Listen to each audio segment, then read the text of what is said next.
Yo les gars, alors aujourd'hui vidéo assez spéciale, voilà vidéo que j'ai pas du tout l'habitude de faire. Comme vous pouvez le voir, le cadrage est un petit peu dégueu tout simplement parce que j'ai pas mis ma caméra sur le trépied. Parce qu'aujourd'hui j'avais simplement envie de vous montrer tous les processus de création qu'il y a derrière mes vidéos. Et notamment mes vlogs parce que c'est un petit peu plus important. Donc voilà, ces dernières semaines j'ai eu pas mal de DM et même en général depuis que j'ai commencé YouTube. Il y en a beaucoup qui me demandent quel logiciel j'utilise, quelle caméra j'utilise, comment je fais mes miniatures, comment je m'organise pour faire une vidéo par semaine. Enfin bref, là en fait ça va être une vidéo où je vais vous montrer tous les backstage, on va dire, de ma chaîne. Donc voilà, comment je fais un petit peu tout, que ce soit le montage photo, vidéo, le tournage, comment je me gère en fait, mon emploi du temps pour faire une vidéo par semaine. Enfin bref, je vais tout vous expliquer. Et puis bah c'est parti les gars.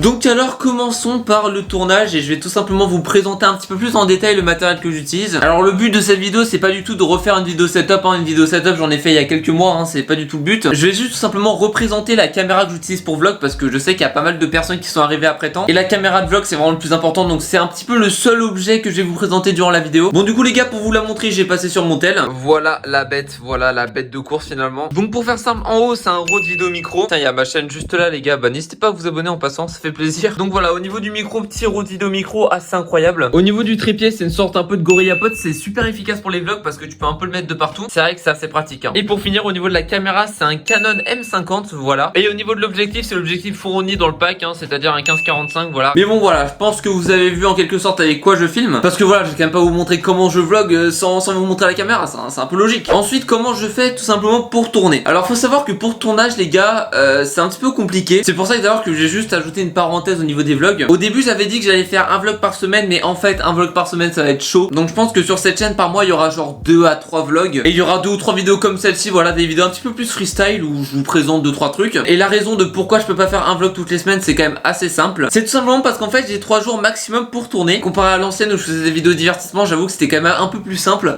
Genre par exemple je pouvais tourner n'importe quoi en fait, genre. Et au niveau de l'organisation c'est pas fini non plus. Déjà faut que t'enlèves les jours où il pleut. Donc du coup sur ces 3 jours s'il y a un jour où il pleut, voire 2 jours, du coup les 2 jours ils sautent. Parce que pour faire de la trotte faut quand même qu'il fasse un minimum beau. Parce que les skateparks à l'intérieur ils sont tous fermés à cause du Covid. Et les skateparks à l'extérieur, si tu veux, quand il pleut, tu pars sur un risque de décès assez élevé. C'est pour ça que c'est un petit peu galère parfois, je vous avoue. Donc du coup voilà, au niveau de l'organisation des tournages, comment ça se passe. J'ai environ 2 jours et demi, 3 jours, voilà. C'est toujours un petit peu compliqué, il y a beaucoup de variantes à prendre en compte. Et je parle pas des variantes du Covid, putain, qu'est-ce que c'est drôle ce que je raconte. Donc voilà, je pense que j'ai fait un petit peu le tour du tournage.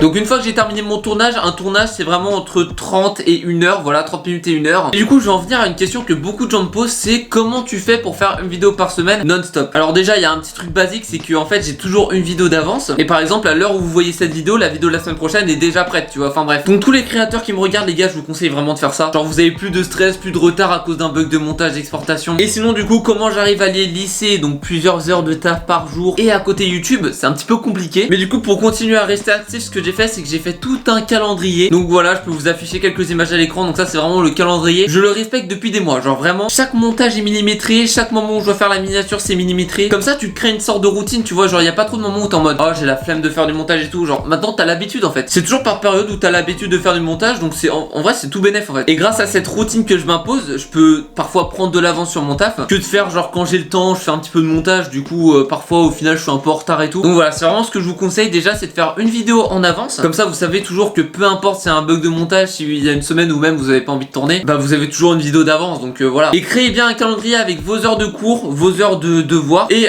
vos heures de montage et tout. Et à long terme en vrai moi ça me change la vidéo. Je pense que j'aurais pas fait ce calendrier, je pense que il y aurait pas eu de vidéo pendant 2 mois. Vraiment, je suis vraiment le pire niveau organisation. Donc voilà, on a vu un petit peu la partie vidéo, la partie logistique. Ensuite on va passer à la partie montage.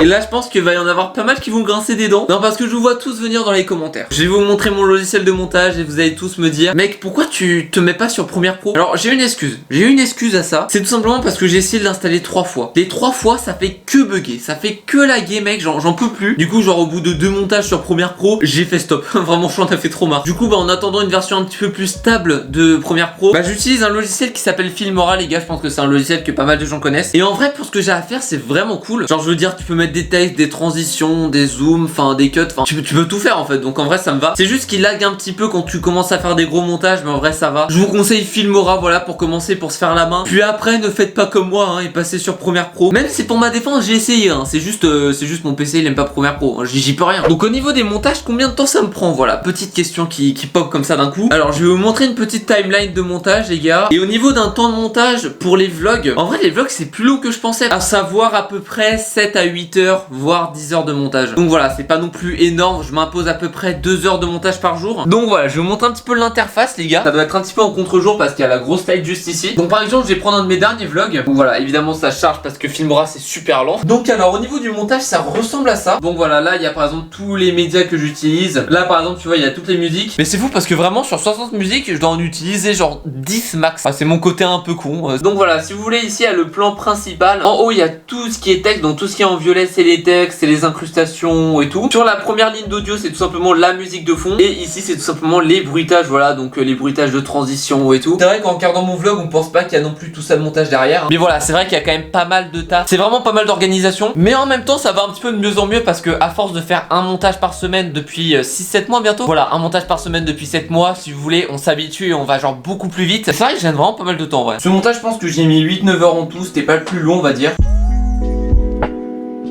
Et du coup les gars, pour conclure cette vidéo on va tout simplement passer aux miniatures. Et je vous avoue je finis un petit peu par le plus important parce que pour moi la miniature c'est un des trucs les plus importants quand tu veux réussir sur YouTube. Parce que voilà, attendez je vous pose. Parce que bon logiquement avant que les personnes voient votre vidéo ils voient la miniature. Donc c'est vraiment genre la miniature qui joue quasiment tout quoi. Bon du coup ceux qui étaient peut-être déçus parce que j'utilisais pas Premiere Pro, là je pense que je vais peut-être me réconcilier avec vous. Tout simplement parce que j'utilise Photoshop les gars, évidemment, non mais évidemment. Photoshop vraiment c'est incroyable, c'est vraiment incroyable. Le discours que je vous fais avec Photoshop c'est le discours que les gens me font avec Premiere Pro. Je suis vraiment très contradictoire quand même mec, hein, vraiment. Ah oui mais d'ailleurs faut que je vous montre un truc les gars. C'est un des trucs les plus importants en plus. C'est vraiment un des trucs les plus importants. Je pense que ce que je vais vous présenter ça fait un peu plus partie de la catégorie genre logistique. Mais il faut que je vous présente ça, c'est quand même vraiment important. Et je sais même pas comment j'ai fait pour oublier. En gros ce que je vous conseille c'est de créer un dossier spécialement pour YouTube. Et vraiment les gars je vous jure quand vous faites ça c'est tellement plus simple. Genre par exemple si j'ai envie de changer un truc sur mes GFX Twitch, bah il y a tout là vraiment, genre il y a vraiment tout. D'ailleurs ça me laisse une petite occasion de présenter mon Twitch. Voilà, il est dans la description. Voilà, n'hésitez pas à vous abonner. Enfin vous follow c'est déjà bien. Et puis vous abonner si vous avez Prime peut-être, je sais pas. Enfin bref, il y a vraiment plein de trucs et je vous conseille vraiment de faire ça, vous y retrouverez genre beaucoup plus. Bon pour la fin de cette vidéo, je vais devoir tourner à l'iPhone parce que ma caméra m'a lâché hein. Et j'aurai pas d'autre occasion pour tourner cette vidéo, donc bon, on fait avec ce qu'on a. Et du coup au niveau des miniatures, en vrai ça dure un petit peu plus de temps que vous le pensiez je pense. En même temps moi je suis un putain de fou au niveau des miniatures hein. Je peux vraiment passer des heures sur une miniature. Parce qu'en vrai la partie miniature, GFX et tout en général, c'est vraiment ce que j'aime le plus. Donc là je vais vous ouvrir un fichier que j'avais pas fini. Je vais prendre, allez, vous savez quoi, celui-là. Et donc voilà, Photoshop ça se présente comme ça, voilà. Donc voilà, généralement pour mes miniatures j'utilise des petits fonds en dégradé, les trucs comme ça, je trouve ça vraiment trop stylé. Tu peux mettre des calques et tout, c'est ça qui est trop bien avec Photoshop, tu peux vraiment tout faire en fait. Pour ceux qui veulent un tuto détaillé sur Photoshop, j'avais fait un tuto il y a assez longtemps sur une autre chaîne. Et pour ceux que ça intéresse, le lien est en description, voilà. Donc voilà les gars, je pense que je vous ai présenté un petit peu tout mon processus pour créer une vidéo. Donc voilà, pour ceux qui avaient peut-être des questions sur les backstage, on va dire, de ma chaîne. J'espère que j'ai répondu à toutes vos questions. Voilà, si vous avez encore des questions, n'hésitez pas à me les poser dans les commentaires. Le petit pouce bleu, ça fait plaisir. Voilà, n'hésitez pas à le poser si vous avez aimé la vidéo. À vous abonner aussi, c'est toujours pas le cas. Voilà, je fais des vidéos chaque semaine, tous les samedis à 17h55. Et puis moi, je vous dis tout simplement à la prochaine les gars. Allez, salut, c'était Bugs.